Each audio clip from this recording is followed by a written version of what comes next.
अस्सलाम वालेकुम। आज हम यहाँ जनरल एजुकेशन की बात करेंगे कि हमल में वो कौन सी गलतियाँ हैं या वो कौन सी जनरल बातें हैं जिनका एहतियात करना ज़रूरी है जिससे हमल ज़ाया हो जाता है। इसमें सबसे पहले तो टैबलेट फॉलिक एसिड का इस्तेमाल है। ये मार्केट में डिफरेंट नामों से मौजूद हैं, अब इसकी एक्टिव फॉर्म भी आ चुकी है।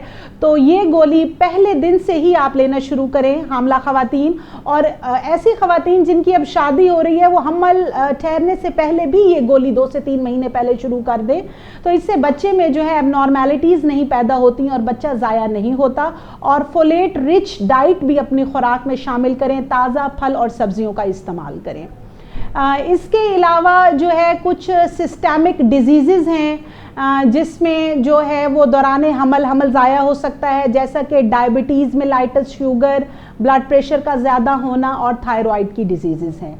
फिर हामला औरत का एकदम तेज़ी से वज़न बढ़ जाना, यानी जिस महीने में औरत को हमल ठहरा है और हमल के पहले महीने में एकदम से अगर उसका 8 से 10 किलो वज़न बढ़ गया है तो ये चीज़ भी बच्चा ज़ाया होने की एक वजह बन सकती है। बिल्कुल इसी तरीके के साथ अगर किसी प्रेग्नेंट खातून का वज़न एकदम से गिर गया है 8 से 10 किलो तो ये भी एक वजह हो सकती है दौरान हमल के ज़ाया हो जाने की।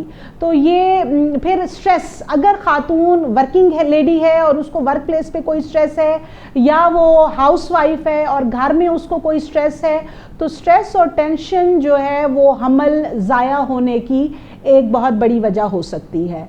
फिर आप खुराक में आ जाते हैं कि ये एक मिथ है जी, शुरू में आप अगर मछली खा लें और खजूर खा लें या अंडा खा लें तो आपका हमल ज़ाया हो जाता है।